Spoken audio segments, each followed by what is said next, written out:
Back live again. Well, no, not live. We're on record again with we got Todd Kisicki here from the ACL. We're talking ACL Virtual. This is your second show of the day to see with the Down and Back with Corn Doug, presented by Octane Cornhole. And Todd, I want to thank you for coming on the show here to talk ACL Virtual. Oh, thanks for having me, Doug. So we've got a lot of players up here that are still new to the game and haven't really had the chance to play the deck round. So what's everyone has talked about the Ghost game, but what's the difference between the deck round and the Ghost? So I don't have a ton of knowledge of the Ghost. I guess I've seen it,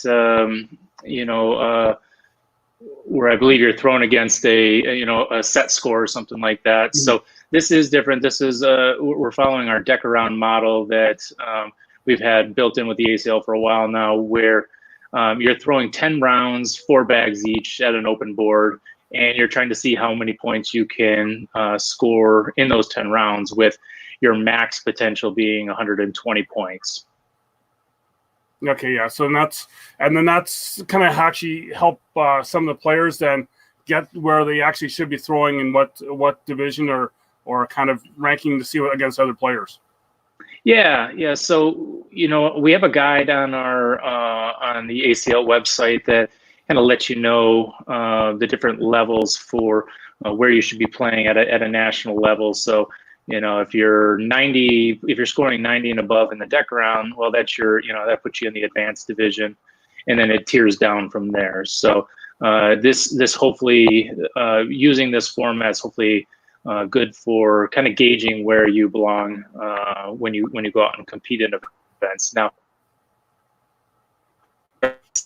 including game in terms of blockers and strategy and things like that, but it's a good range. And then at the end of the round, probably the most powerful thing that we're excited about is the stats. So when you use the bag tracker, it's going to generate stats for you. It's going to track how many bags you had on the board during the round, how many you had off in the hole, how many you had off, and your scoring percentage throughout the round.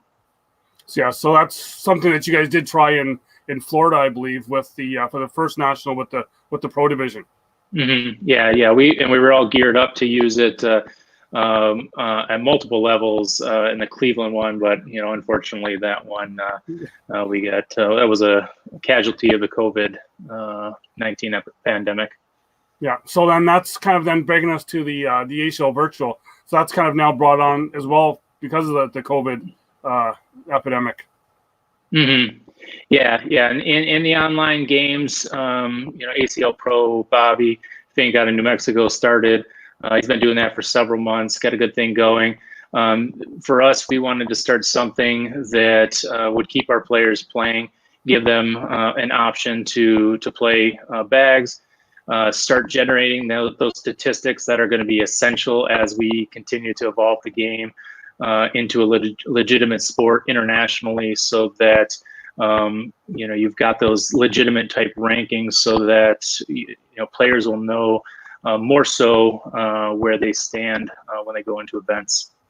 Yeah, exactly. I think this will kind of ties in with Trey was on my show a couple months ago here and talking about possible Vegas down the line. This will just kind of play right into that as well too. Yeah, we've had some chatter with with gambling lines and whatnot. I'll leave that up to the boss man to explain that more. But yeah, that's again with any legitimate sport, you're going to need those statistics. Otherwise, gamblers aren't going to touch it. Exactly. Yeah. So now looks like this is the opening weekend for the virtual tournaments. So has there been much interest, I guess, from some of the directors? I think I got about 10 asked to go into about 10 tournaments here today in about an hour. But yeah. So I did a demo for the directors last weekend and kind of showed them how to use the software, walk them through step by step for them and also for the players. They started creating the events and they're going to be started this weekend. So the last time I looked, we had 4 or 5 dozen tournaments already scheduled. Some directors are scheduling multiple events, which is great because you can play in as many as you want at a time, which is really cool. as long as you have the time to throw the deck arounds. The directors are getting really creative with doing tiered events, specialty events for women only, senior only, co-ed, turbo tournaments where you got to throw your round within an hour, and then just kind of moves the tournament along as quickly as you can. Yeah, I think I've seen. I know there was a couple divisions, well, a couple areas in the Northeast that had it going. And I know Dave Weiser at Cleveland's already had a bunch of, like, he's got like the intermediate, and he's got a rate all set out, almost like a daily tournament going. Yeah, and that's the great part about it. And so expect nothing less from Dave. I mean, he's one of the best in the business in terms of directors. So for him to he's got certainly the players there that he can run those nonstop, and it's really nice for players because then they can join in. Those that may not have had a chance to ever play in one of Dave's tournaments, they can virtually play in one of his tournaments now. And it's even this is really we're hoping that this is a jumping point for new players who are new to the game. I know I hear it at my events all the time that from new players is, hey, I wanted to play. I've been wanting to play for a couple months, but I was just really apprehensive about coming out. I was intimidated. Well, this gives them, more of a safe field to compete, so that if they're competing in several of these virtual tournaments over the next, the course of the next couple months, that when we get back to doing in-person tournaments, they're going to feel more comfortable in coming out and giving it a shot. So we're really hoping that this catapults those on TV and so. Well, exactly. Yeah, it'll give them that comfort that they can get their score and see that they may have the same scores as some pros in the deck round, so they actually can do it when they do go live. Yeah, for sure. And the other way around, when I first started playing, I was kicking grandma's butt in the backyard, and I was like, oh, okay, I'm going to go out and try a real tournament, and found out really quickly that I was out of my league, and that's what got me to start going to to a weekly or a league and playing more so that I could build up my my abilities. Yeah. So we're kind of, these tournaments are at a local level now.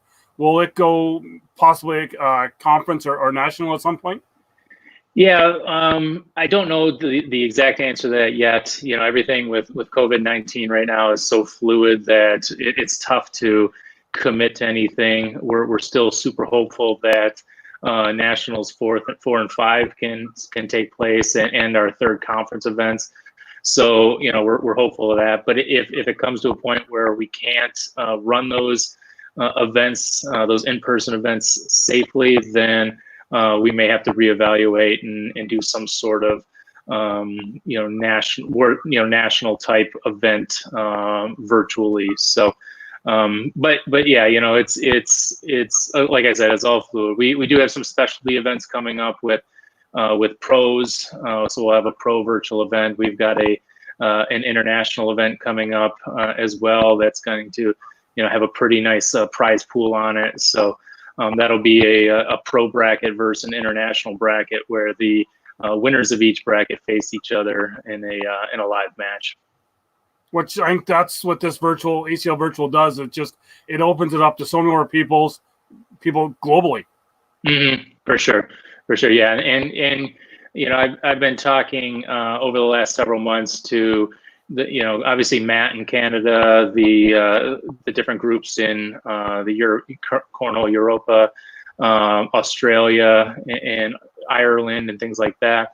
So there's certainly interest in the international markets, and up until now they haven't really had a way to compete with American players. So unless obviously Canada, they can drive down or fly in for events. But at the World Championships last year, we had 1920 players from Australia come in, and that was an awesome experience too. So, but yeah, this hopefully will just open up the the international market, with obviously the end goal to get cornhole to be an Olympic sport. Exactly, yeah, because it's I've had a couple people from Germany on and from Sweden, and they're really kind of itching to do it. They're when I'm listening to the way they're talking, it's like they're kind of where we were just a couple of years ago in Canada here. So it's it's once you get going, it's just getting those people addicted to play.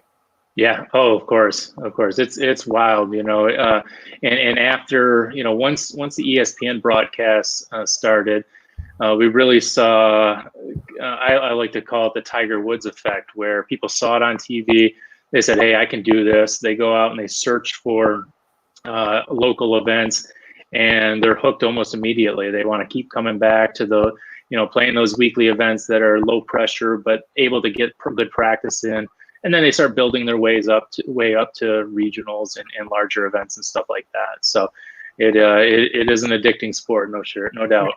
Yeah, we've had a little bit of we've seen an uptick in traffic on our websites, even just because they showed the ACL kickoff battle on TV here Wednesday night. So we've even seen a little bit of signs of people getting a little more interested in it here. So yeah, and we're hoping. We've been talking to Matt. Stacy and I have been talking to Matt on and off over the last several months about getting hopefully a potential national event scheduled in Canada that's broadcast, so that hopefully that'll increase the exposure even more with cornhole in Canada and then other countries as well. Exactly. I want to thank you for taking this time to come on and talk ACL Virtual. I know you've got a full slate of stuff still going on today to talk, but just thanks for doing this, and I want to get you back on another time to talk about your stuff you're doing locally where you're at. So hopefully we can get you on again soon. Yeah, thanks. I appreciate it. Okay. That's Todd Kisicki. They're talking ACL Virtual. Something coming up. I know locally here, Matt is still looking at stuff in the KW area, but we're still if you just check out the ACL Virtual on Facebook, there's lots of tournaments that have come up. I know Cleveland, in the Northeast, there's some, and just coming all over. So just it's something to check out, and we'll be talking to you again here Monday night. We'll go live on Facebook talking about what we got going on for next week. We got a couple big things coming up, a couple big shows Wednesday and Friday coming up again. So hopefully we'll be talking again soon. So stay safe. Keep throwing those bags inside, self-isolation if you have to, social distancing, and check out the ACL Virtual. Still a way to keep playing cornhole while we're getting everything fixed up here with this COVID virus. So just keep throwing those bags, keep having fun, and we'll see you somewhere on some virtual game somewhere.